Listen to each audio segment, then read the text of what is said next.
Okay, we are back, and today we're gonna be showing you and sharing to you the slow motion feature of your Osmo Action 2. So the slow motion feature actually provides you two options. The first option is the built-in slow motion, where you just have to navigate through the option of your Osmo Action, and it will provide you that slow motion feature, and the Osmo Action 2 will do the rest for you. So that slow motion feature can provide you 1080p, 2K, 4K, but in this video we're going to be focusing more on the 4K, since mostly of my videos and most of the time I shoot on 4K. Second option, slow motion, is the 120 FPS. Not many of you know that because most likely you're going to be using the default, but for those people like me who uses video editor, they actually know what I'm talking about, which is a 120 FPS. Now, what we will be doing is, I am accompanied by Nicolette today, my daughter, and she will be doing the jumping rope. And during the jumping rope activity, I'm going to be shooting her, and we will be using that as a sample video for the slow motion. Now, for the first option, we will let Osmo Action 2 to do the slow motion features for us. The second video is going to be the 120 FPS, and I'm going to be doing all the post editing using Adobe Premiere Pro. I will be showing you how I will be manipulating the video using the time remapping.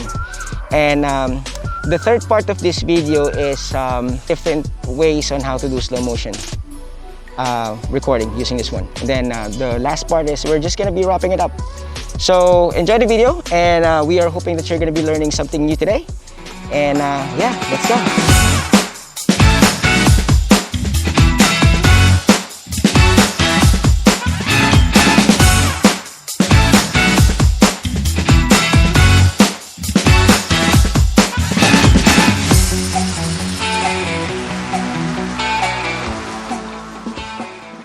Okay, so before we go on details, I will just quickly show you how I manipulate the video using Adobe Premiere Pro. If you already have the video, as you can see on my screen, I have a 120 FPS video sample, and basically you set this before you capture the video. On my right is the video, on my left is the timeline. Assuming that you already dragged your video on your timeline, the next thing you do is, if you're using Adobe Premiere Pro, is you go on Show Clip Keyframes, and then Time Remapping, and then you select Speed. After you selected Speed, the video on your timeline will look like this, and you can start changing the speed of your video. To start changing the speed, all you have to do is just to press on Control on your keyboard, click any point on the line, and then you can start dragging the horizontal line to change the speed or slowness of your video. So in this example, I'm going to play back a video that I changed from normal speed, slow-mo, and then I am using the ramp to provide a more smooth transition from slow-mo to fast video playback, and then it goes back to slow-mo using the ramp.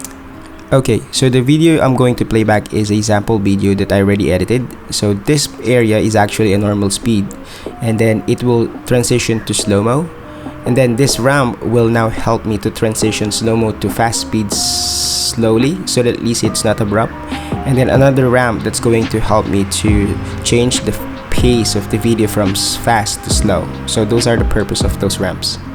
So let's just quickly check it before we go on to the main content of this. So normal, and then it will go to slow, then go to fast, and then we'll go to slow motion again. So that's how time remapping works on Adobe Premiere Pro. I hope that quick intro helps and provide you information for the quick intro. Okay, now let me show you a normal slow-mo video output using the DJI Action 2. Now let's try to apply some post creativity so that you can add adjustment layer to color grade it, in a nutshell, to enhance the color. Then probably let's just add some background music to make it sound more cool. Now let's apply all those changes so that you can start socializing your video on Instagram or Facebook, etc., etc.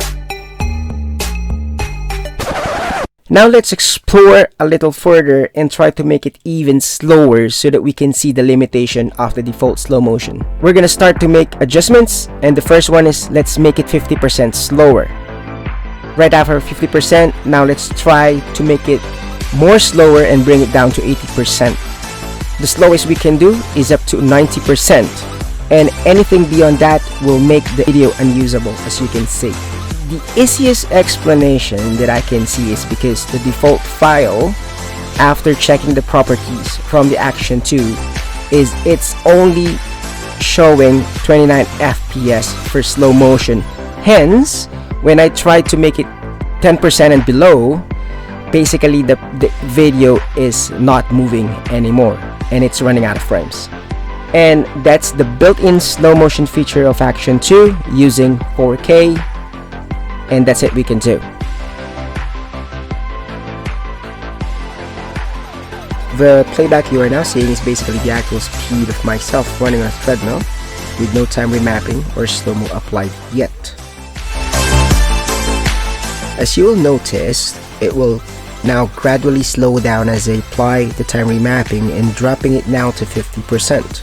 Right after the 50%, I will now further drop the clip to 8% slower. You will now notice that the quality of the clip is still intact and no buffering yet. Let's drop it now to 90% to observe how the 120 FPS is coping up with all the slow-mo effect I am applying. Compared to the built-in slow-mo of the Action 2, what you are now seeing is a 99% drop and is now at its max slowest, yet you can still see the clip playing while keeping its details and quality. The basic explanation that I can share is if you inspect the properties of the 120 FPS manual shot, it will give you 119 FPS versus the built-in, which is only 29.9 FPS. Comparing the two type of ways to make a slow-mo, 120 is better while it provides the quality as it has more frames over the built-in slow-mo. The built-in slow-mo is intended for quick vids that is not requiring further remapping and is just a one press away. It is basically for beginners. 120 FPS on the other hand is for people who wants to push the limits of the video and even further exploring the creativity using it. The final video I'm showing is my daughter doing a jumping rope while I am manually adjusting the time remapping to show you how slow-mo to fast playback and back to slow-mo works smoothly using the 120 FPS. Okay, and let's wrap it up and just compare it based on a simple understanding. This blog hopefully gives new users of the Osmo Action 2 an idea which slow-mo to use. Point number 1, requiring additional software to edit in post. Basically, it's a no for the built-in slow-mo and yes for the 120 FPS. Actual frames per second. The built-in slow-mo is only 29.9 FPS, while the 120 FPS is actually 119.9 FPS, hence there are more frames to control. Do we have more control in post using software? It is basically limited with the built-in slow-mo because it's only 29.9 FPS, while on the other hand, the 120 FPS is actually 119.9 FPS, giving you more frames to edit. Can it record 1080p, 2K, and 4K? And the answer is gonna be yes for both. How about slow motion effects up to 99% drop, which is the slowest? Based on this video that we tested and experimented, it is a no for the built-in because of the lack of frames. Meanwhile, for the 120 FPS, we were able to drop it up to 99% slow-mo. Can you use it for normal videos? My answer is basically uncertain for the built-in as it's already slow-mo by default, while the 120 FPS is a normal seed as it is. How about for long video recording? I think the built-in may work, while the 120 FPS, unfortunately, Action 2 is only less than 15 minutes or it will overheat. Which one is easy to use?